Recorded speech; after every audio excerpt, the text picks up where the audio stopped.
Hi there, I'm Haylley Pittam, and with me today is Lori Sherlock. I'm so excited to be speaking to you today, Lori. How are you?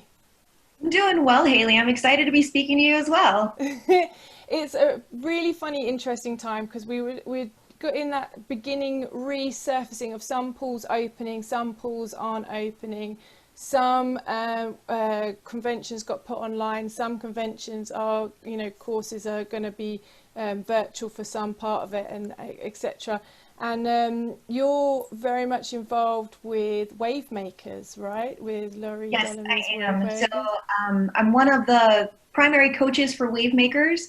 I got involved with Lori Denemy many years ago. We've been friends for over a decade, so been working together for that long. And we kind of she grew this idea and pulled me in to add a different component, a different vantage point to it. And I think that's one of the awesome sides of wave makers is that you get all of these different pieces that are put together to help us create programming and helping others get educated a little bit more on the various aspects of aquatic exercise.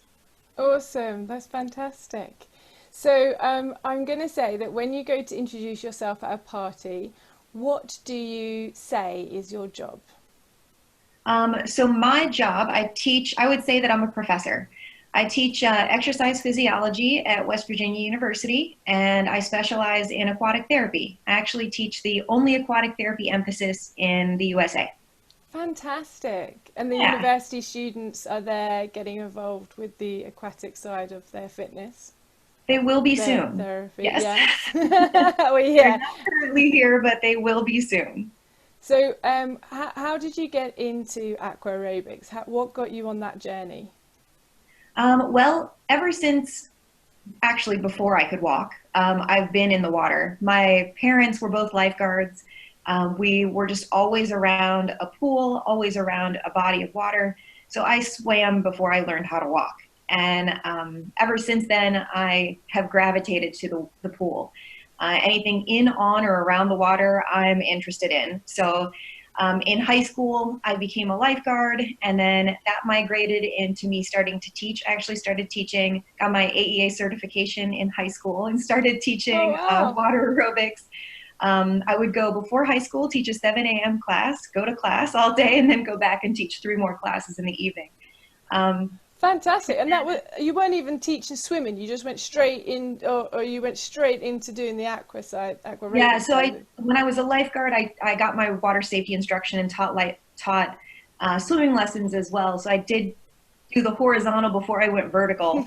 Uh, but I was never like on a swim team or anything like that. I just always enjoyed the pool. And the facility I was teaching at and lifeguarding at during the winter was a rehab facility. Oh, So that kind of got me thinking, well, I'd really been kind of gearing towards maybe I want to be a physical therapist. And really the water sang to me. I mean, it again attracted me to look at the powers that it has and able to allow people to move more freely, allow people to exercise the way that they can't on land. And then the powers then of what if you apply therapeutic modalities to that. So I went into exercise physiology, got my master's, went in for my doctorate, kind of did the whole jazz and stayed in the pool the whole time. that's amazing. So, did Yeah. you do your master's on aquatic therapy? So my master's is in clinical exercise phys, but I specialized in aquatics. So yeah, and my doctoral dissertation was on the effects of aquatic exercise on spatial awareness. So people actually, really cool finding is that people that exercised in the water, even for a short time period, it was 6 weeks, they became more kinesthetically aware. So they were able to have a greater reaction time because they had, and this is what I kind of extrapolated on, that they had more freedom to make errors in the water without consequence, right? Yes. So Yeah. I can take the wrong step and I'm not going to fall. Yeah. So they were willing to try new things in the pool, and they grew their movement abilities and their dynamics, and then they were able to perform better on land. So some really cool stuff came out of that too. That is. What age group was that for? So older adults, 65 and up. Oh, and Yeah. the participants were all regularly attending the program that you'd set? So I actually recruited them. Yeah. They were non-aquatic exercisers. Oh, okay. Yeah. And I had some fun stories come out of that, which most of us do. Yeah. When we work with our clients, we hear things that kind of, I think sometimes amaze us that people can't do. And they come in bragging that now they can do.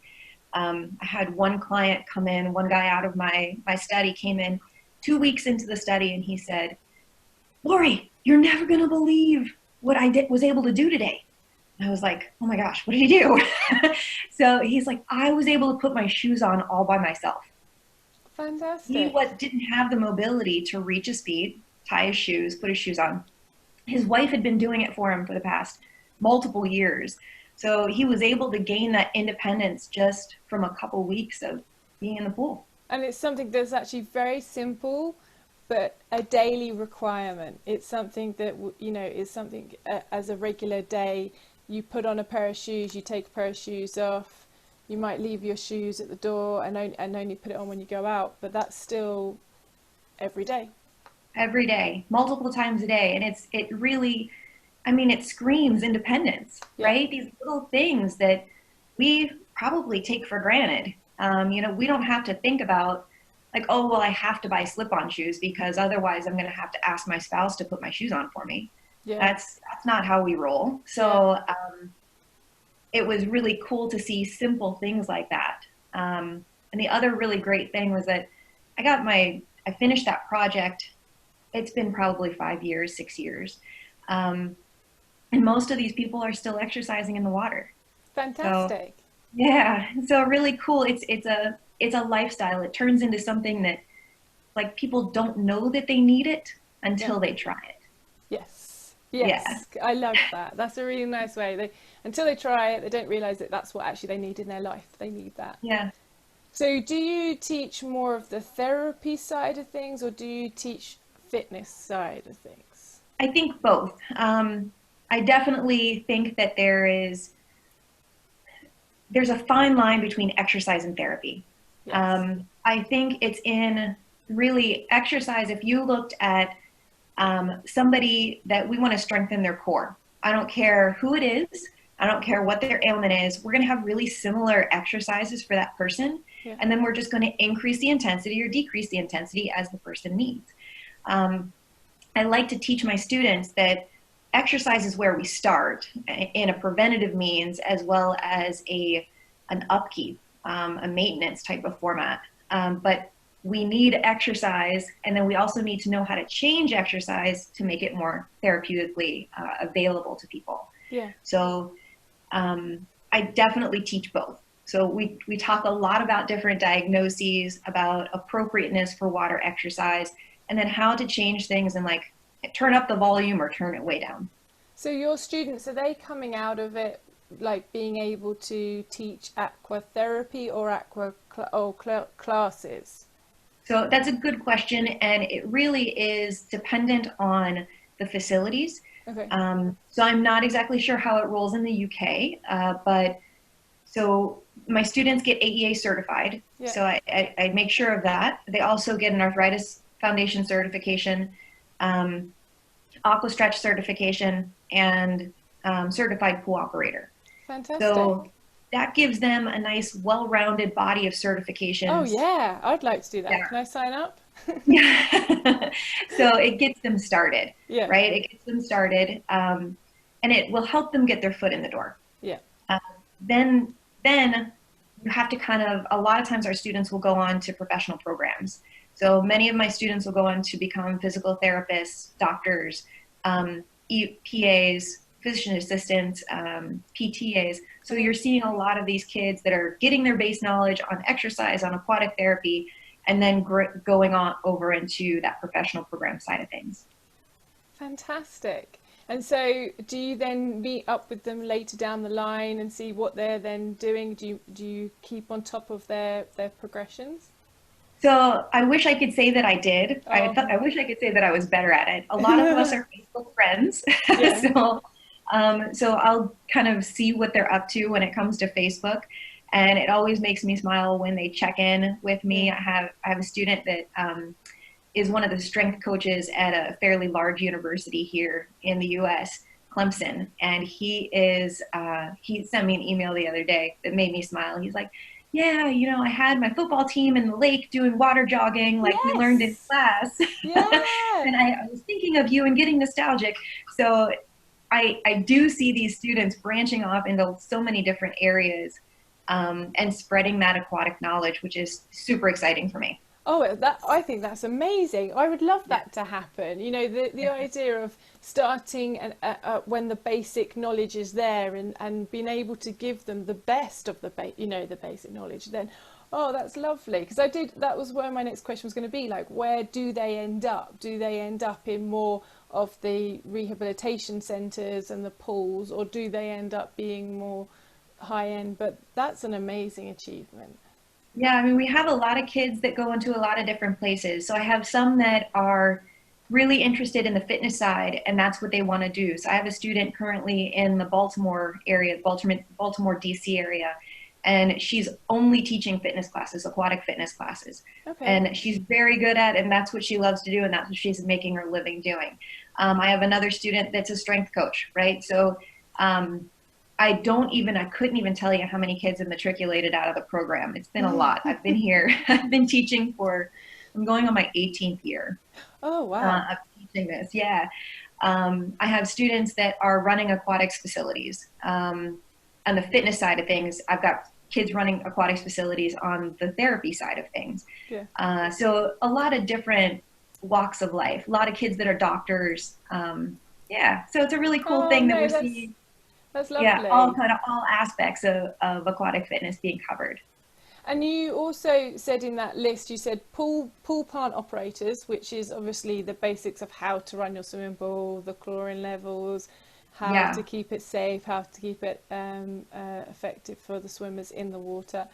right. Um, Which we know is such an important thing right now. yeah, oh, It completely. always is, but it is a heightened level of under the microscope right now to make sure these aquatics facilities are safe and well run and clean. Yeah, yeah. And then you also said that they did their AquaStretch certification as well. So how did you find AquaStretch? Did you go in? So Lori Denemy, actually, she and I, like I said, we go way back. George Eversole, who was the creator of Aquastretch, contacted me many, many years ago and asked me to come out to Las Vegas and kind of get introduced to it. At that moment in my life, I just wasn't ready to Yeah. do that. I couldn't get away from my job. It wasn't happening.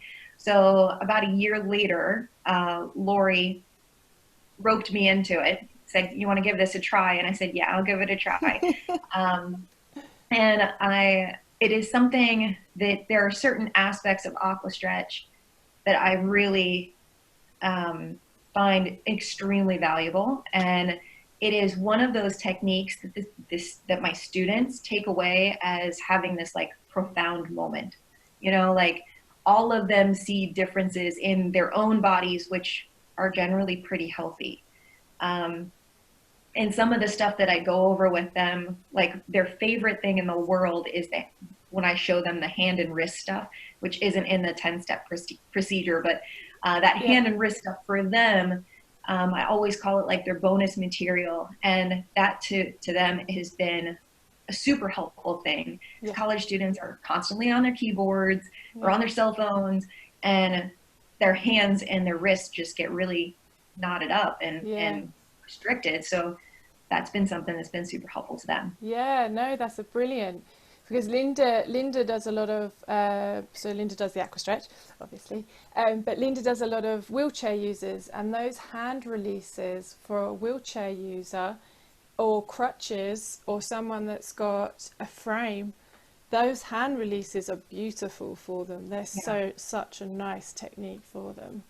I think it's one of those things that we again take our hands and our wrists. We use them so much throughout the course of our day, um, and we just don't give a lot of love back to them, Yeah, right? We stretch our hamstrings. We think about that. We're cognizant of it, but we don't think about stretching our hands and wrists. Yeah, I think there's a lot of people that kind of, you know, will moan about the wrist aching, but when did they last actually move or mobilize or help the wrists? Right. Definitely. Yeah. Yeah. So they come away with their Aqua Stretch certification, their Pool Pump certification, their A.E.A. and their Arthritis Foundation. They are Yep. really lucky students. Thanks. I hope they think so too. Really lucky. So in your journey, you've been teaching for 18 years. No, you've been at the university for 18 years. So you've been teaching Yeah. since you were I've 18. been teaching since I was in high school. So that was a really long time ago. I We graduated don't high need to talk school. about how long ago it was. Oh, it was, like in the 90s, goodness sakes. So Okay. I've been in this biz for a really long time. And it's just kind of funny how life leads you the way you're supposed to go. Yes. So Yeah. I kind of almost happened into it. And you've been here ever since. Been here ever since. So what is your favorite style of teaching? My deep water is hands down my favorite. Okay. And I would say that would be maybe more of a modality than a style. My style of teaching is definitely interval. Okay. Um, Yeah.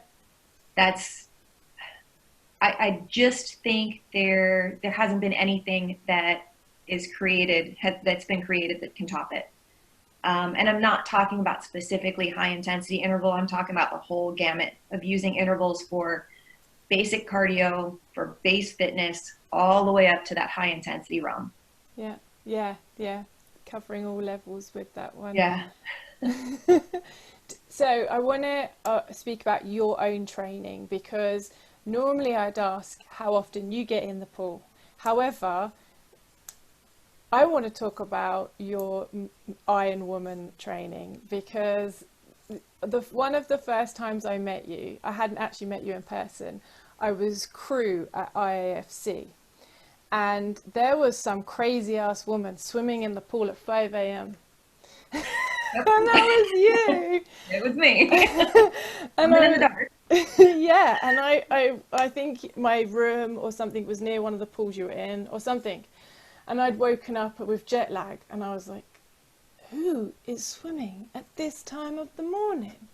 And hello, there you are. So, Iron Woman, how Yeah. often do you get to do your swimming training, and how far do you swim? So swimming is hands down my favorite portion of my training. Okay. There's something about being in the pool that is just kind of magical. No other exercise like it.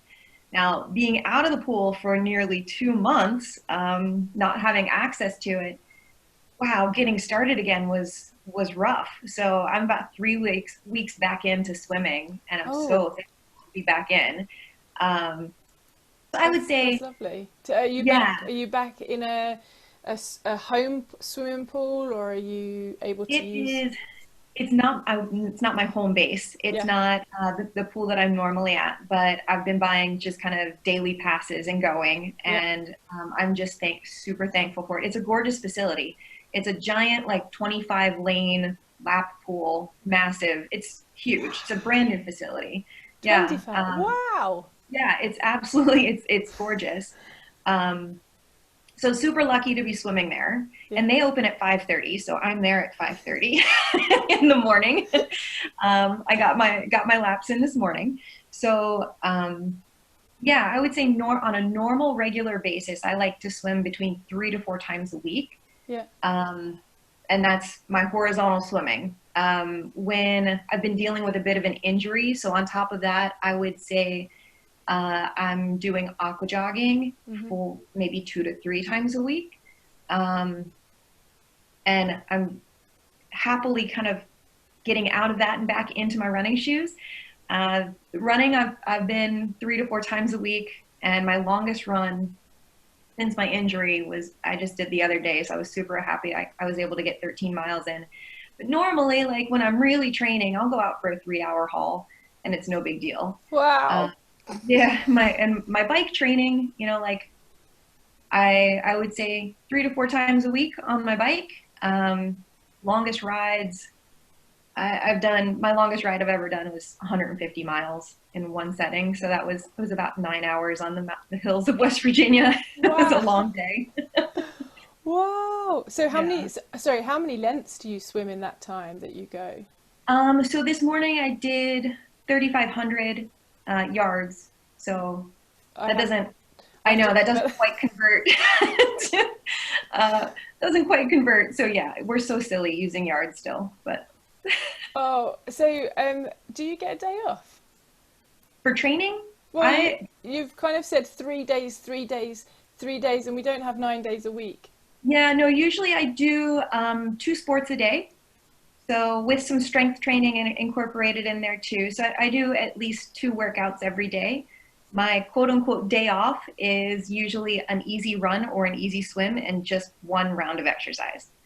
So One round of easy swim or easy run. yeah, yep, Okay. that's usually And my day off. I'm sure that easy run that you do would be my max. I doubt that. I much prefer water running than land running. It's easier on the body, that's for sure. Oh, The joints, anyway, it can be yeah. just as hard on the cardiovascular system. So it can And be even harder. So it's really fantastic to have that as an outlet. yeah, no, brilliant. I mean, I signed up to do the channel swim. So I work at Aspire, which is in Stanmore. It's a orthopedic hospital that specialises with spinal injuries. And so the channel swim is something that the Aspire is known for. And I decided that I was going to do my channel swim aqua running. Wow, that's going to be a long day. Well, it wasn't in one day because you can when you do it with the Aspire channel swim, it's in your local swimming pool, so it's not the actual channel. Yeah. So I aspire to one day swim that channel. Oh, do you? I do. I would like to do it in a team though. I think that's more realistic for me. Oh, yeah. I'm more up for a team one Yeah. than I would do Yeah. it on myself. Well, you buzz me when you're ready, and I will take a flight over the over the pond and come visit you, and we'll do. Okay. Okay.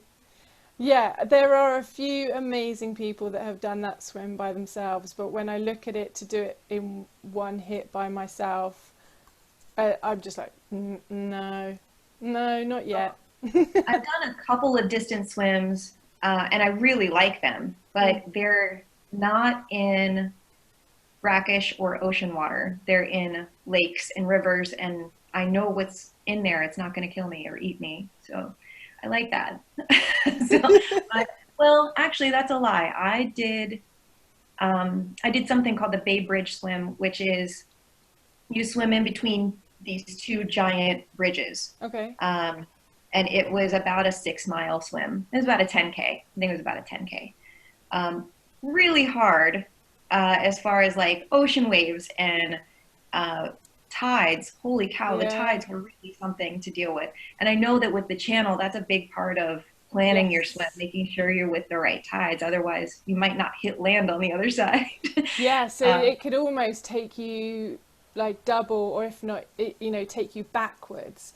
And the yeah. tides are really key. And I know that the people that are in the boats and the support system that you're to have, they are to kind of govern the weather and see how you are to see if you're going to make it or not. There's some great books out there for those of you looking for a read right now. There's one called The Great Swim, and it is, I don't know if you've read that or not. No, I haven't personally. It's about the first woman to swim the English Channel. Oh, no, And I've heard of her, but I've not read the book. yeah, Yes, I've, Gertrude is her first name. I can't remember her last. But yeah, yeah, so it's a good read. There's a lot yeah. of history in that. The other one that's probably one of my favorite books of all time is called Swimming to Antarctica. And each chapter is an endurance swim by Lynn Cox. Okay. She's an American swimmer, and she was never very fast as an athlete. And then her coach was like, "You can go forever. We need to try something longer for you." And Long like a distance. distance swim Yeah. is what she started with. So she, I think, was maybe the youngest to swim the channel. Okay. But every chapter is her getting a step closer. She wants to swim the first Arctic mile. Wow.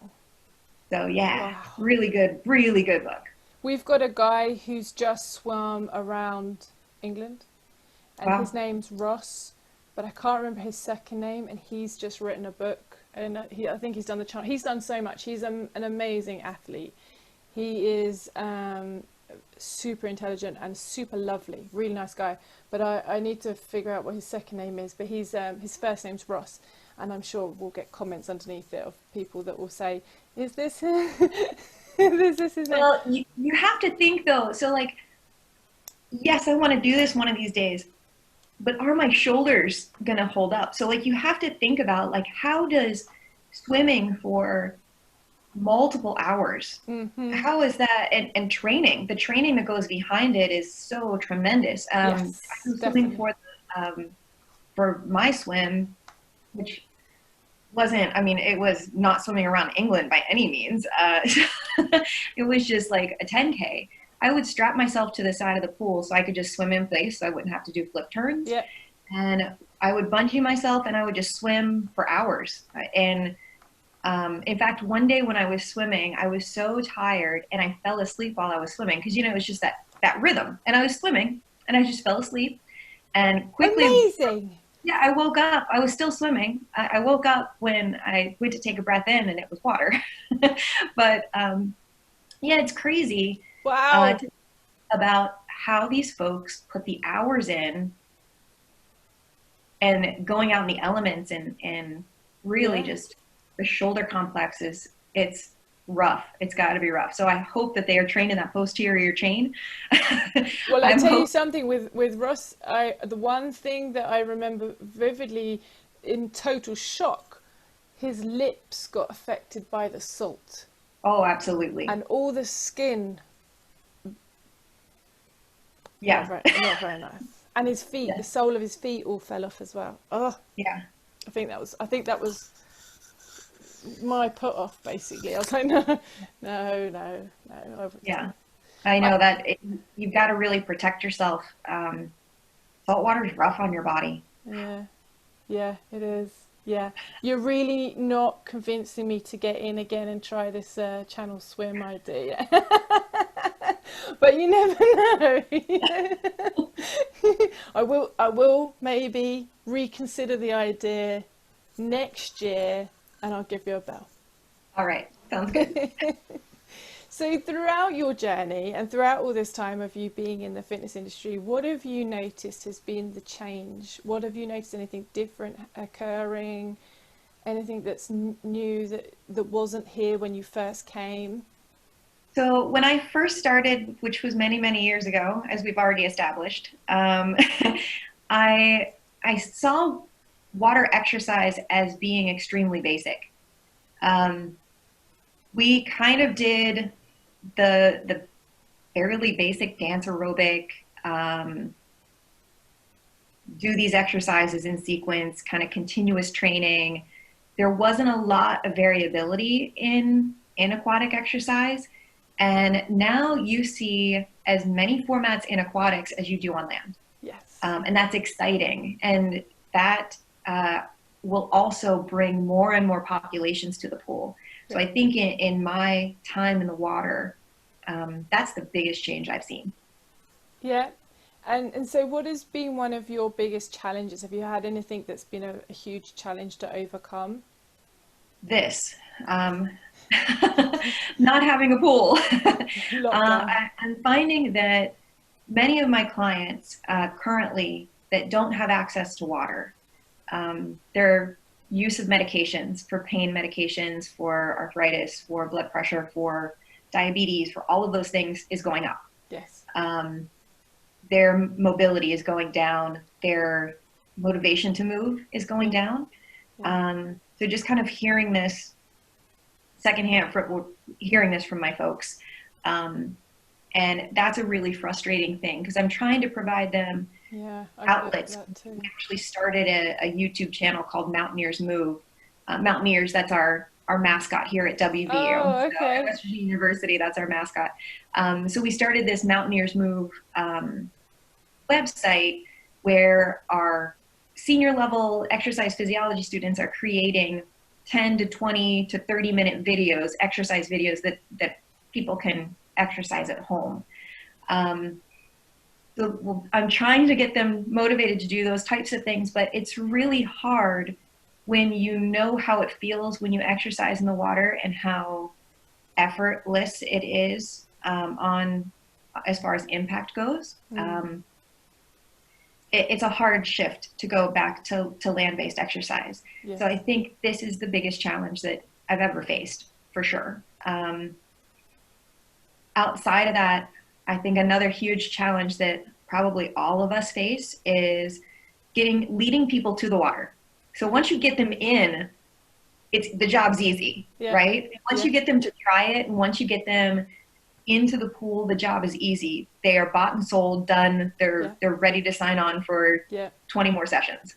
But getting them there, I think, is still a challenge when they think, land-based exercise is what I need to be doing. That's how I burn calories. Well, but when you have ankle sprains, when you have lack of mobility, when your balance is questionable. My mother, luckily she has a home pool, and we opened it early. So you're not swimming at her pool? So I've been doing some things there, but it's a small pool. It's really hard to swim in there. Laps anyway. So we do have a tether there, a little bungee there. So we have been using that. So getting her back in the pool, because I know she's very mindful and fearful of falling when she's walking. So knowing that her comfort level in the water is I can push her to a higher level in the pool without her thinking, oh, well, I could fall. Right. So I think just getting people to the water, and once they're there, it's an easy story. It's an easy thing to keep them there, but getting them there it's a hard sell sometimes. Do you get them saying comments over, because obviously you're dealing with students, so they are younger. Do they have those comments of, oh, I have to do this, but this is just for old people? Yeah. So one of my first comments in my class is, all right, by show of hands, how many of you think that water exercise is for gray-haired little old ladies? Yeah, and they go, So I said, be honest. And so absolutely, they think that is the case. But I feel like one of my jobs as their instructor is to make sure that they get to see that intensity can be insane in the pool. I've had college students ask me if they could stop. Can we quit? So can I stop now? I get the point. So, I take them through workouts that are going to challenge them beyond what land training maybe has. I love when you can convert them. You don't have that respect for the pool. Definitely. When you convert someone to understand and believe in the same discipline and have that same respect for the water that they should have, it's brilliant. It's a brilliant feeling as a teacher.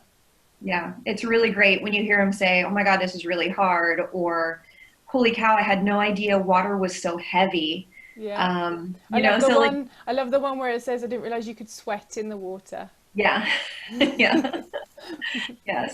So all of those super fun comments where they're, red-faced, healthy, strong college students, a lot of them are athletes, and I can just kick their butts and show them that the water is the way to go. And, even if you're looking for something with an insane amount of intensity, this is a possibility here.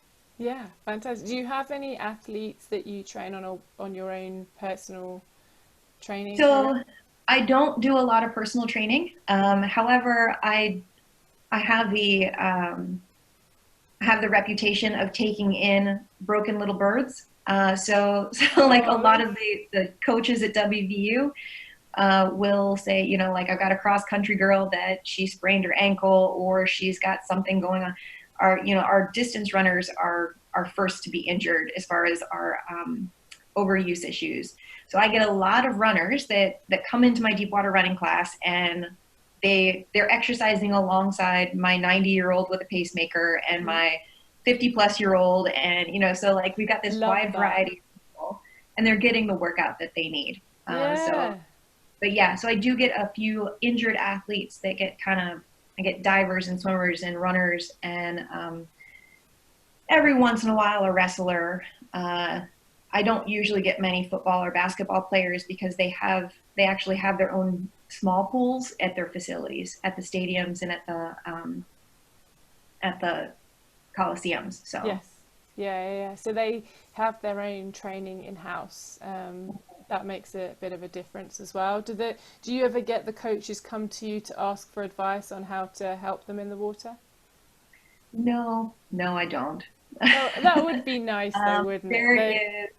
There's definitely a divide between athletics and education, and I think that's a fairly common thing. So athletics they have their brain trust that they go to, which Yeah. are their athletic trainers and their PTs and their sports medicine folks. And even though they will send me their injured athletes, I don't often get asked to come and help with preventative strategies or anything like that. That's Sadly. such a shame. That's such a Mhm. shame, because I would love to be able to help teams, the football teams, the basketball teams, to actually utilize the water to the max. And some of them will be using videos from YouTube or other places. And it's one of the reasons why I decided, when I set up my YouTube channels and my videos that I put on there, I literally had it in the back of my head. I had two main reasons for it. One of them in the back of my head was, if these people who have no idea about the water but are in the fitness industry and they're going to start looking on YouTube, I would rather that they had examples and programs there that were good than watching some random person who's just jumped in their home pool and starts wafting their arms in the air and doing random stuff. And then the second thing was the fact that I had these students that I was teaching and I was training them up, and then I would leave the venue and I might not see them maybe again. I might see them in a couple of years' time. But where were they to get ideas? Where were they to get more on knowledge and inspiration and motivation for their classes? And that was the two main things that I sat there thinking, where are these students going to go to, and where are these people who are coaches who have no idea about the water but have these athletes that they're going to put into the water? Where are they looking? And they are going to look for resources, and their resources might turn to YouTube, and therefore I'd rather put something out that was going to help them and support them. But I definitely think that if they're going to have these high-end athletes, they should come to the high-end trainers like yourself to know how to do it efficiently. Yeah, I would love to have that type of relationship. And it isn't because of lack of trying. No, So no, I can't imagine. Yes, I do feel that here as well. And I mean, obviously we're, miles apart, but at the same time have a similar battle to go against and a similar story to kind of tell. It is a sad situation, but at the same time, it's given us something to aim for in the future. Yeah. So what do you think you would like to see different? I know obviously we've talked about what needs improving and what has changed. Do you think that there's anything that you would like to see moving forwards within the industry? I would like to see more pools being incorporated into an educational environment. Not just at the collegiate level where we have the funds to do it. I'd like to see it we have so many kids growing up now with all sorts of attention deficit types of disorders that are on the spectrum, that are misbehaved. We have all of these issues with kids, right? So why don't we have an aquatic environment at their elementary school, at their middle school, where they're ready to take them in the pool. So like, instead of, oh my gosh, these kids are misbehaving, let's start the day out with a swim session. Right? So we're going to teach them horizontal stuff because it's great for water safety, but it's also great for gaining their attention, decreasing their level of insanity, right? So, which I'm sure parents are like, yes, what's this lady talking about now? Yes, I want that. And then we can also teach them the vertical side of things. Yeah. We got to kind of look at how the kids again are as far as body mass and obesity rates and cardiovascular disease.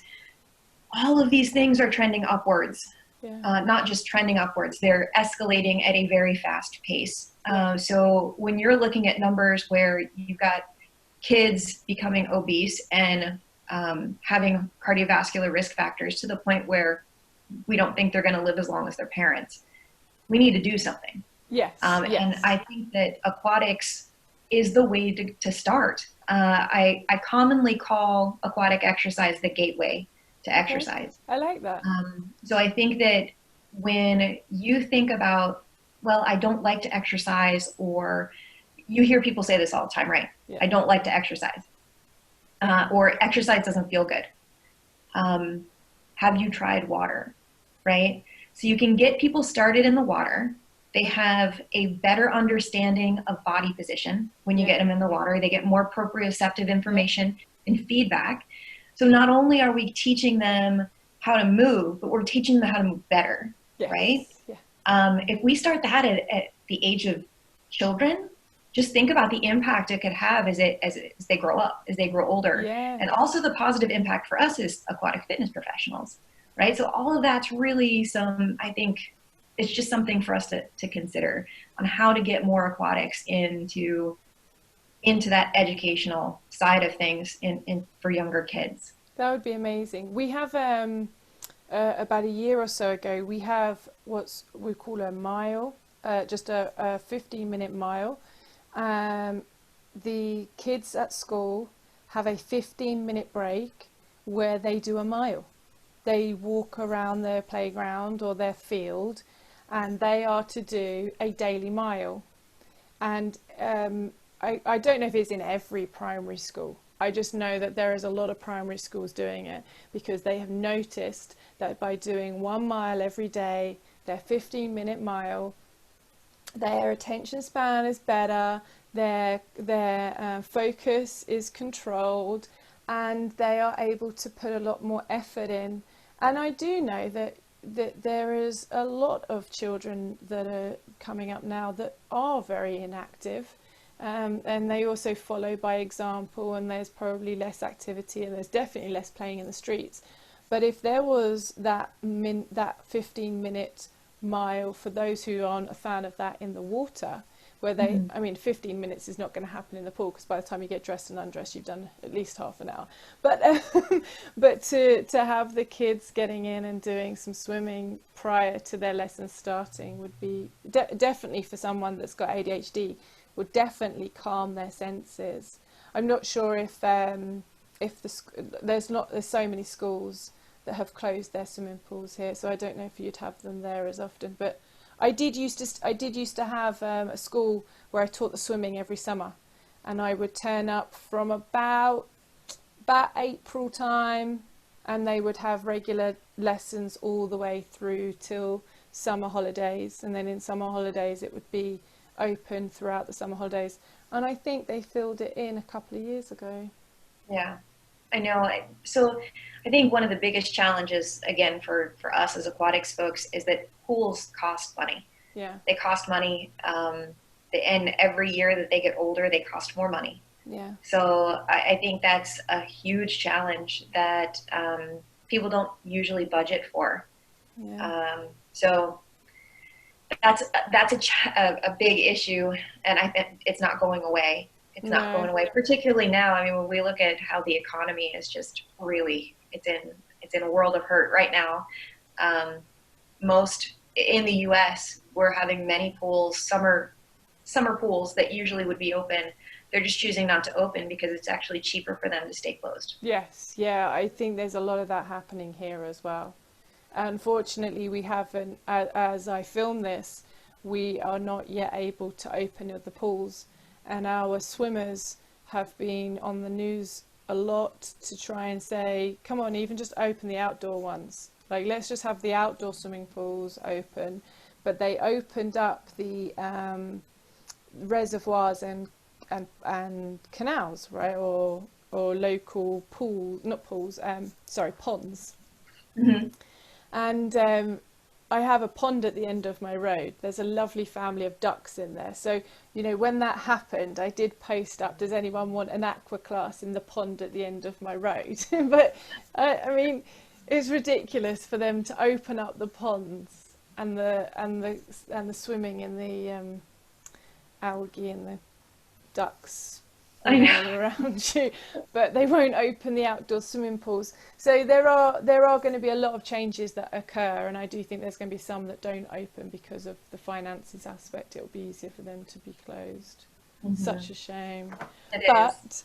But okay, let's revamp this up to a higher nicer thought than that. What is your favorite piece of equipment to use when you're in the pool? Well, I'm going to have to say, since I'm a deep water person, I'm going to say an aqua jogging belt. Okay. So that's probably my favorite piece, just to allow for neutral buoyancy. Yeah. Outside of that, any surface area equipment. I prefer surface area equipment to any buoyant equipment. Okay. So the mitts, Aqualogics or the mitts? Yeah, I like the mitts because they're more arthritis friendly. Mm-hmm. The Aqualogics. Have you got the mitten ones? Because you got the mitts that obviously divide into the fingers, but the Mm-hmm. mitten ones are just Yeah. there's no They're individual nice, and they're fingers. easier to get on. Yeah. Those mitten ones are great. Yeah.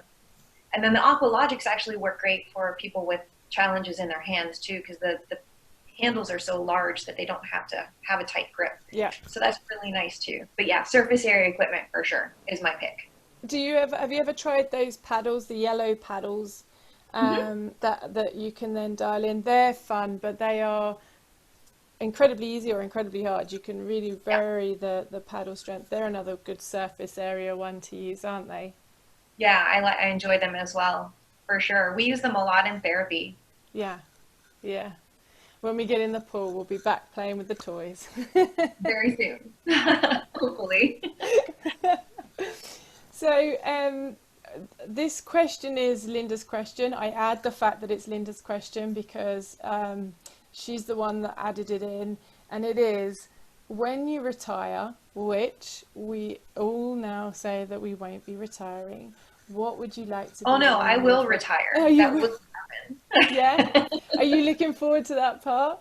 Very much. I have big plans for when I retire. I'm moving to Hawaii, and I'm going to be teaching a deep water running class in the ocean.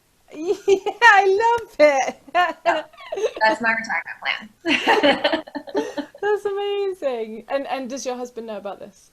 He does. Yes, he's helping look for a house right now. Okay, so in your trip to Hawaii, let me just press that. In your trip to Hawaii, where would you like to leave your aquatic legacy? What would you like to be known for? Well, I feel like I'm currently leaving that legacy, which is exciting, really exciting to me, because being in the field of education, I get to see these students branch out and take their aquatic knowledge into different areas and different fields and impact so many other people. Yeah. So I feel that it's such an amazing gift to be able to grow these minds and then send them off to do amazing things. So I feel like that's the legacy I'd like to continue to keep leaving. Oh, fantastic. So you're definitely going to be still at that university, keeping the students into good education. It's amazing. That's fantastic. Yeah. So I'm hopeful. We have our kids coming back in August, and I've got a full class ready to go. And I'm trying to get them excited over emails and a little digital correspondence and get them ready for what's to come. Are they ready to come back themselves? Do you know that they're itching to come back as well? I think probably all of them are ready to get out from under their parents' roofs. I'm guessing they're ready to get back into their apartments and have their level of independence back. I would imagine that a lot of them are in that boat. But Oh, yeah, see, the I kids. mean, I would definitely say that lockdown, that the people that have had to move back in with their parents would probably have had an entire different lockdown to a lot of us. Yeah. Hopefully it's been positive though. Hopefully it's helped grow family coherence and cohesiveness. And I know I've gotten to spend more time with my mom. She lives right across the street, so I've been able to do that, which has been a blessing. It's Oh, been that's really lovely. nice. Yeah. But I fear for when I go back to work, what's going to happen. She said, no, you didn't visit me every day today this week. What's And so, as you now start swimming again and you are back training, when do you hope to be competing again? I don't foresee any competitions for the rest of the year. No. Um, I don't think that we're ready for that. Yeah. No. So, Yeah. um, so I would imagine it's going to be 2021. We'll see. We'll wait and see what happens in 2021. I hope to be back in world championship shape and maybe trying to take that on again. Yeah, that'd be amazing. And we'll be here supporting you all the way. Oh, thanks, Haley. What stroke do you prefer to swim when you do it? Always freestyle. Always freestyle. Always freestyle. Yep, hands down the fastest stroke. Yeah. Freestyle, preferably behind a fast pair of feet. You ride that slipstream. Yes. Well, enjoy the training. I hope and wish you all the luck in getting back to your world championship state, because that's got to be a lot of hours that you've got to put into that. Yes, and I'm ready to put those hours in once I get all of my lesson plans finished. Oh, and good luck with your injury as well. Oh, thanks so much. Yeah, that's annoying when you have an injury that's preventing you from doing stuff. But Yeah, we all need physical activity to keep us mentally sane, right? So, um, as long as we have something, I continue to say I'm thankful that I can still do so many other things. So it's definitely affected my running, but I still have so many other things that I can do to keep myself in the game. fabulous. Well, I wish you all the luck, and I will speak to you soon. Thanks so much. Thanks so much for having me today. That's all right. Take care. Bye Bye bye. bye.